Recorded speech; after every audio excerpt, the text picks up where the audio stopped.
सर्वांना नमस्कार मित्रांनो.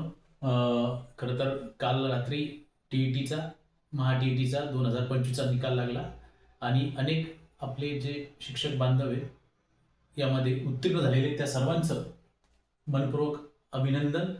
आणि खऱ्या अर्थानं म्हणजे जी टी-ई-टी शिक्षकांसाठी कठीण आहे असं खूप असं वातावरण बनवलं होतं. त्यामध्ये अनेक शिक्षक उत्तीर्ण होताना आज आपण बघितलेले. तर त्या अशा सर्वांचे जे काही पात्र झाले टी-ई-टी मध्ये बांधव त्या सर्वांचं अभिनंदन. आणि मित्रांनो एक ध्यानात द्या, जे यशस्वी झालेले आणि जीवनामध्ये यश महत्वाचं आहे लक्षात घ्या. आपल्याला आता जे अपयशी झाले काठावर बरेच जण असे बांधव आहेत जे पात्र होऊ शकत होते. म्हणजे 70 ते जर 82 पर्यंत जर आपण विचार केला तर असे अनेक आपले बांधव म्हणजे 30-40% बांधव आपले असे आहेत की जे 70 ते 82च्या रेंजमध्ये आहेत. म्हणजे 50%च आपला आकडा. तर ते दुःखद आहे. म्हणजे जर विचार केला तर हा निकाल सुद्धा त्यांचा येऊ शकत होता हे आपल्याला इथं लक्षात घेणे. त्यांनी जे 8 फरवरीचा जो पेपर आहे हा सीईटी आपल्याला पात्र व्हायचंच आहे या भूमिकेनं त्यांनी तयारी केली, करायलाच पाहिजे असं मला वाटतं. मित्रांनो, यश यश असतं, अपयश अपयश असतं. आपण सर्व यातून गेलेलो आहे. आणि काय होतं की आपण माझा 2 मार्कांनी 1 मार्कांनी पेपर गेला हे सांगण्यापेक्षा आपण हा पेपरच काढायचा ही जर भूमिका ठेवली तर बेस्ट राहील. म्हणजे आपण समजा जीवनामध्ये तर मी पण आपण गेलेलो, तुम्ही गेलेले असा तर कोणाला 2 मार्कांना 4 मार्कांना गेला हे सांगण्यापेक्षा, आणि हे सत्य असतं, परंतु तो गेलाय हीच गोष्ट खूप दुःखद असते आणि ते पचवणं तुम्हाला असो की मला असो सर्वात जड असतं. तर माझी तुम्हाला एक विनंती आहे की आता आपल्याकडे जवळपास 20 दिवसाचा वेळ आहे. 20 दिवसाचं तुम्ही एक प्रॉपर नियोजन करा आणि ते आत्ताच करा, आज करा आणि त्याच्यावर काम करा आणि पात्र व्हा आणि शांत. काय असते की आपण एकदा पात्र झालो विषय संपला. ते टी-ई-टीचं काही हो, कंपल्सरी हो नाही हो, ते आपण होत राहील. परंतु आपण पात्र झालो म्हणजे आपण निश्चिंत होतो, आपण एक रिलॅक्सपणे आपल्या बाकीच्या गोष्टींना आपण लक्ष देऊ शकतो. आता ह्या 20 दिवसाचं नियोजन करताना सर्वात महत्त्वाचं मला वाटतं काय करायला पाहिजे, कारण वेळ कमी आहे. आपण खूप मोठं पुस्तक आणलेलं आहे. आता तुम्हाला मी सांगतो, मी टी-ई-टीला सामोरं जात असताना मला फर्स्टला 92 मार्क आलेले, सेकंडला 90 आले. आता मी सुद्धा टी-ई-टीला एक पुस्तक आणलं होतं. मी पण असं 20 दिवसामध्येच तो टी-ई-टीचा अभ्यास केला. तर पुस्तक जे आणलं होतं मी के सागरचं होतं ते माझ्याकडून वाचणं झालं नाही. मी ते वाचलंच नाही. मग मी काय केलं ते की 2024 पासून तर 2016 पर्यंत जे टी-ई-टीचे पेपर झालेले सोडवले होते. तुम्ही 2025 पासून जे CTTचे झालेले पेपर आहे ना ते 2020 पर्यंत तुम्ही पहाच.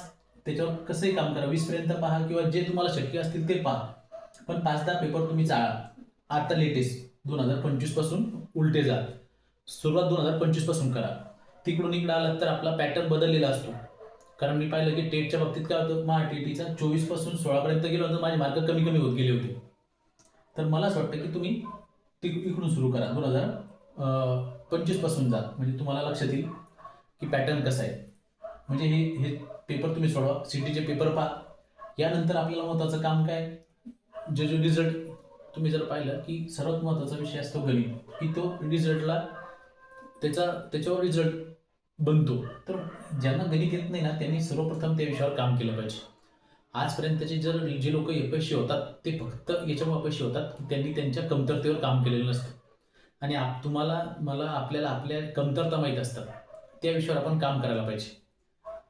आणि म्हणून मला असं वाटतं की गणिताचे जे पेपरमध्ये येऊन गेलेले उदाहरणं आहेत ना आतापर्यंतचे, ते जर आपण सोडवले तर ते आपल्यासाठी बेस्ट असेल.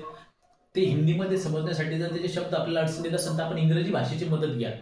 अशा अनेक कन्सेप्ट असतात जे हिंदीमध्ये आपल्याला जड जातात ना, ते इंग्लिशमधून आपल्याला अंडरस्टँडिंग होऊन जाते. इंग्लिश आपल्याला मदतीला येते.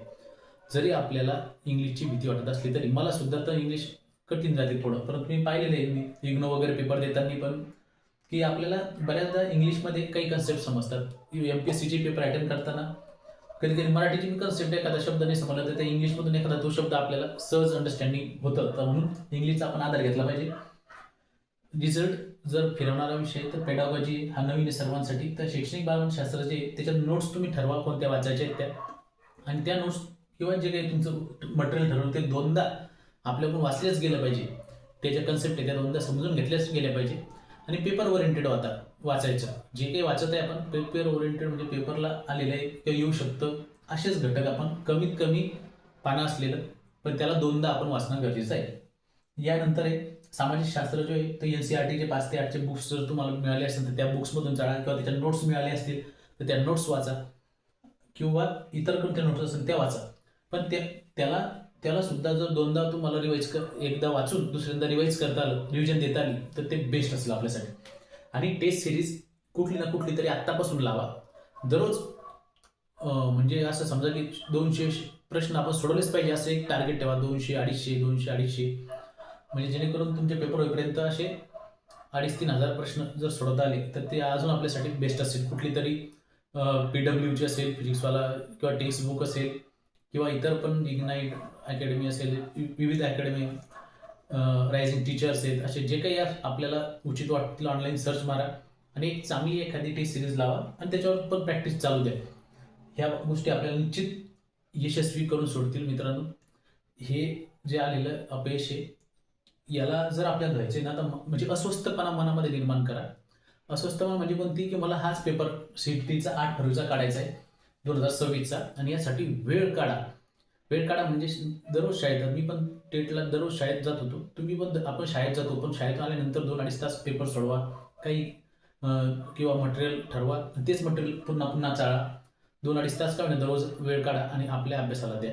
इतर जे काही सामाजिक आपल्या जे काही समजा ॲक्टिव्हिटी असतात, तो वेळ आपला जो बाहेर जात असतो तो इथं स्किप करा. थोडं 20 दिवस फक्त स्वतःला अलिप्त ठेवा.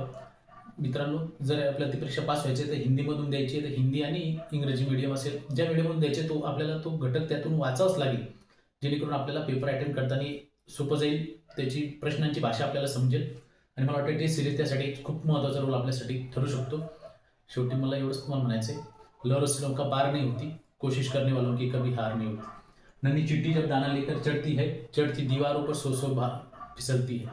मन का विश्वास, रगों में साहस बढ़ता है, चढ़कर गिरना, गिरकर चढ़ना ना करता है, आखिर उसकी मेहनत बेकार नहीं होती. लहरों से नौका पार नहीं होती, कोशिश करने वालों की कभी हार नहीं होती.